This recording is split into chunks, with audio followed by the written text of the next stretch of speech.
2026 ஆகஸ்ட்ல நடக்கிற 8th public exam, அதாவது தனி தேர்வர்களுக்கான பப்ளிக் எக்ஸாம் இப்போ அனௌன்ஸ் பண்ணியிருக்காங்க.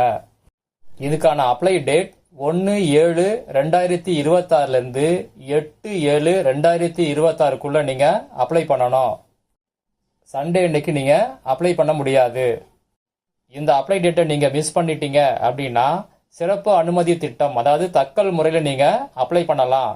அதாவது என்னைக்கு அப்ளை பண்ணலாம் அப்படின்னா 9/7/2026 அன்னைக்கும் 10/7/2026 அன்னைக்கும் நீங்கள் தக்கல் முறையில் அப்ளை பண்ணலாம். ஆனால் அதுக்கு எக்ஸ்ட்ரா ஃபீஸ் நீங்கள் 500 ரூபா பே பண்ணுற மாதிரி இருக்கும். இப்போ இந்த எக்ஸாமுக்கு யாரெல்லாம் அப்ளை பண்ணலாம் அப்படின்னு பார்க்கலாம். இந்த 8th எக்ஸாம் எழுதுறதுக்கு குறைந்தபட்ச கல்வி தகுதி அப்படிங்கிறது எதுவுமே இல்லை. அதாவது மினிமம் குவாலிஃபிகேஷன் அப்படிங்கிறது எதுவுமே கிடையாது.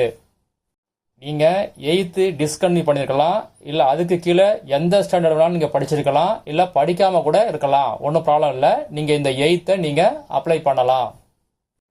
அப்படி நீங்கள் ஃபஸ்ட் டைமாக அப்ளை பண்ண போகிறீங்க அப்படின்னா உங்களுடைய ஏஜ் எவ்வளோ இருக்கணும் அப்படின்னா 1/8/2026 அன்னைக்கு 12.5 வயசு உங்களுக்கு கம்ப்ளீட் ஆகிருக்கணும். அடுத்தது ஏற்கனவே 8th எழுதி அரியர் உள்ளவங்க இந்த எக்ஸாமை எழுதலாம். இந்த எக்ஸாமுக்கு அப்ளை பண்ணுறதுக்கு என்னென்ன டாக்குமெண்ட்ஸ் வேணும் அப்படின்னு பார்க்கலாம். முதல்ல ஃபஸ்ட் டைமாக அப்ளை பண்ண போகிறவங்க இவங்களுக்கு என்னென்ன டாக்குமெண்ட்ஸ் வேணும் அப்படின்னு பார்க்கலாம். நீங்கள் எந்த கிளாஸில் படித்து வெளியே வந்தீங்களோ அந்த கிளாஸோடைய டிசி வேணும். இல்லைன்னா ஸ்கூல் ரெக்கார்ட்ஸ், அதாவது பள்ளி பதிவுத்தாள் இது வேணும். இந்த ரெண்டில் ஏதாவது ஒன்று கண்டிப்பாக உங்களுக்கு வேணும். அதனால் யாராவது ஸ்கூலில் படிச்சிருந்தீங்க அப்படின்னா இப்போ போய் நீங்கள் அங்கே டிசி வாங்கிக்கிங்க. இல்லைன்னா ஸ்கூல் ரெக்கார்டுன்னு சொல்லி பள்ளி பதிவுத்தாள்னு சொல்லி ஒன்று கொடுப்பாங்க, அதை வாங்கிங்க. இதை அப்ளை பண்ணுறதுக்கு வேணும். ஸ்கூலுக்கே போகாதவங்க என்ன பண்ணுறது அப்படின்னா உங்கள் பர்த் சர்டிஃபிகேட்டை நீங்கள் சப்மிட் பண்ணுற மாதிரி இருக்கும். அதாவது ஜெராக்ஸ் காப்பியை சப்மிட் பண்ணுற மாதிரி இருக்கும். பர்த் சர்டிஃபிகேட் பதிலாக நீங்கள் எலெக்ஷன் கார்டு, அதாவது வாக்காளர் அடையாள அட்டை, வெஹிக்கிள் லைசன்ஸ், அதாவது ஓட்டுநர் உரிமம் இதுவோ, இல்லை ரேஷன் கார்டோ, பேன் கார்டோ, இல்லாட்டினா நோட்டரி பப்ளிக் சர்டிஃபிகேட்டோ அங்கே நீங்கள் எடுத்துகிட்டு போக முடியாது. ஒன்லி பர்த் சர்டிஃபிகேட் மட்டும்தான் நீங்கள் கொண்டு போகணும். அதோடைய ஜெராக்ஸ் காப்பியை நீங்கள் சப்மிட் பண்ணணும். ஏற்கனவே 8th எக்ஸாம் எழுதி அரியர் உள்ளவங்க அவங்க என்ன பண்ணணும் அப்படின்னா ஏற்கனவே எந்தெந்த மார்க் ஷீட் வச்சுருக்கீங்களோ அதோடைய ஜெராக்ஸ் காப்பியை நீங்கள் கொண்டு போகணும். இது மட்டும் இல்லாமல் 42 ரூபாய்க்கு ஒரு போஸ்டல் கவர் கொண்டு போகணும். அதில் உங்கள் செல்ஃப் அட்ரஸ், உங்கள் அட்ரஸ் வந்து 2 அட்ரஸில் இருக்கணும். மாற்றுத்திறனாளி கேண்டிடேட் இவங்க அதுக்கான சர்டிஃபிகேட்டை கண்டிப்பாக கொண்டு போங்க. ஏன்னா உங்களுக்கு ஸ்கிரைபர் தேவைப்பட்டுச்சு, அதாவது எக்ஸாம் எழுதுறதுக்கு ஆள் தேவைப்பட்டுச்சு அப்படின்னா அதுக்கு யூஸ் ஆகும். அதே மாதிரி எக்ஸாம் எழுதுறதுக்கு எக்ஸ்ட்ரா டைம் தேவைப்பட்டாலும் அது யூஸ் ஆகும். அதனால் உங்கள் மெடிக்கல் சர்டிஃபிகேட்டை நீங்கள் கொண்டு போங்க. இந்த எக்ஸாம் எழுதுறதுக்கு எவ்வளோ ஃபீஸ் கட்டணும் அப்படின்னா 195 ரூபா கட்டணும். நீங்கள் ஒரு பேப்பர் எழுதினாலும் 195 ரூபா, இல்லை 5 பேப்பர் எழுதினாலும் 195 ரூபா கட்டணும். கேஷாக தான் நீங்கள் பே பண்ண முடியும். நீங்கள் சிறப்பு அனுமதி திட்டம் அப்படின்னு சொல்லி அந்த 2 டேட்டில் நீங்கள் கட்டினீங்க அப்படின்னா 195 ரூபா ப்ளஸ் 500 ரூபா சேர்த்து கட்டணும். அடுத்தது எப்படி அப்ளை பண்ணுறதுன்னு பார்க்கலாம். கண்டிப்பாக போஸ்டலில் அப்ளை பண்ணக்கூடாது. அரசு தேர்வுகள் சேவை மையம், அதாவது கவர்மெண்ட் எக்ஸாமினேஷன் சர்வீஸ் சென்டர்ஸ் அப்படின்னு இருக்கும். அங்கே தான் நீங்கள் நேரில் போய் அப்ளை பண்ணணும். இந்த அரசு தேர்வுகள் சேவை மையம் அப்படிங்கிறது வேற ஒன்றும் இல்லை, சில ஸ்கூல்ஸை தான் அப்படி சொல்கிறாங்க. மொத்தம் 252 ஸ்கூல்ஸ் இருக்குது தமிழ்நாட்டில். அதில் தான் நீங்கள் போய் அப்ளை பண்ணணும். உங்கள் வீட்டுக்கு நியரஸ்டாக எந்த ஸ்கூல் சென்டர்ஸ் இருக்குதோ அங்கே போய் நீங்கள் அப்ளை பண்ணுங்கள். நீங்கள் எங்கே எக்ஸாம் எழுதுன்னு நினைக்கிறீங்களோ அதுக்கு நியரஸ்டாக எந்த சென்டர் இருக்குதோ அந்த சென்டரில் போய் நீங்கள் அப்ளை பண்ணுங்கள். அப்போ தான் உங்களுக்கு அங்கே ஹால் டிக்கெட் வரும், அங்கே எக்ஸாம் எழுதுகிற மாதிரி இருக்கும்.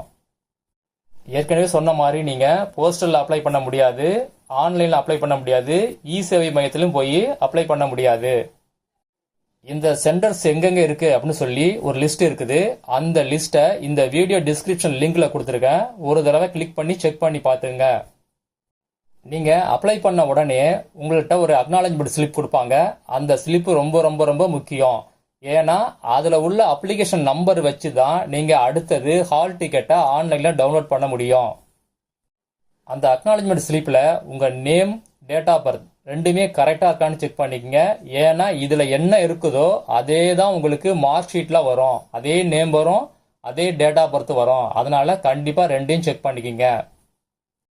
அது மட்டும் இல்லாமல் நீங்கள் என்னென்ன சப்ஜெக்ட்டுக்கு எழுத போகிறீங்க எக்ஸாமு அப்படின்னு பார்த்து ஒரு தடவை செக் பண்ணிக்கிங்க. அடுத்தது ஹால் டிக்கெட் என்னைக்கு டவுன்லோட் பண்ணுறது அப்படின்னா, எக்ஸாமுக்கு ஒரு வாரத்துக்கு முன்னாடி நீங்கள் ஹால் டிக்கெட்டை டவுன்லோட் பண்ணிக்கலாம். அதுக்கான லிங்க் கொடுப்பாங்க. அப்போ வீடியோ அப்டேட் பண்ணுறேன், மிஸ் பண்ணாமல் பார்த்து டவுன்லோட் பண்ணிக்கங்க. நீங்கள் தான் ஹால் டிக்கெட்டை டவுன்லோட் பண்ணி நீங்கள் தான் கொண்டு போகணும். இந்த எக்ஸாமுக்கான ரிசல்ட் எப்போ வரும் அப்படின்னா, செப்டம்பர் 15 தேதிக்கு பிறகு தான் உங்களுக்கு வரும். எப்படி ரிலீஸ் பண்ணுவாங்க அப்படின்னா, உங்களுக்கு ஆன்லைனில் ரிலீஸ் பண்ணுவாங்க. ப்ரொவிஷனல் மார்க் ஷீட் மாதிரி டவுன்லோட் பண்ணுற மாதிரி இருக்கும். அதில் நீங்கள் டவுன்லோட் பண்ணி உங்கள் மார்க்கை நீங்கள் தெரிஞ்சுக்கலாம். அதுக்கு பிறகு ஒரிஜினல் மார்க் ஷீட்டை நீங்கள் எங்கே எக்ஸாம் எழுதுனீங்களோ அந்த சென்டரில் போய் கலெக்ட் பண்ணுற மாதிரி இருக்கும். அந்த டைம் வீடியோ அப்டேட் பண்ணுறேன். எக்ஸாமை பொறுத்த வரைக்கும் இப்போ என்ன சிலபஸ் இருக்கிறோ அதே சிலபஸ் தான் எக்ஸாம் உங்களுக்கு வரும். நீங்கள் ஏதாவது பழைய பேட்டர்னில் படிச்சிருந்தீங்களா அந்த மாதிரி வராது. இப்போ என்ன சிலபஸ் இருக்கிறோ அதே சிலபஸ் தான் உங்களுக்கு கொஸ்டின் பேப்பர்லாம் வரும். சப்ஜெக்டை பொறுத்த வரைக்கும் தமிழ், இங்கிலீஷ், மேக்ஸ், சயின்ஸு, அடுத்தது social science. Maths, science, social science இந்த 3 சப்ஜெக்ட்டுமே நீங்கள் தமிழில் எழுதலாம், இல்லை இங்கிலீஷில் எழுதலாம், இல்லைன்னா உருது. இந்த 3 லாங்குவேஜில் ஏதாவது ஒரு லாங்குவேஜில் நீங்கள் எக்ஸாம் எழுதலாம். நீங்கள் அப்ளை பண்ணும்போது மறக்காமல் என்ன லாங்குவேஜில் எழுத போகிறீங்க அப்படிங்கிறத இன்ஃபார்ம் பண்ணிவிடுங்க.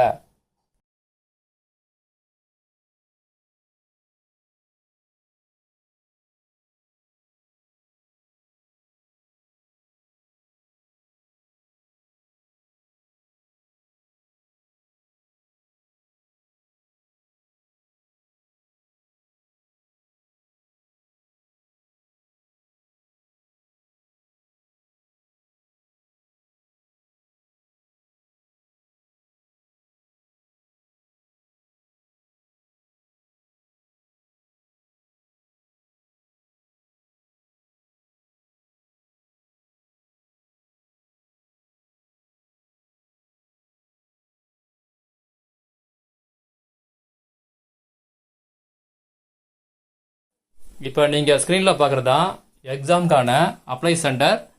உங்கள் சென்டர் எங்கே இருக்குன்னு ஒரு தடவை செக் பண்ணி பார்த்துங்க.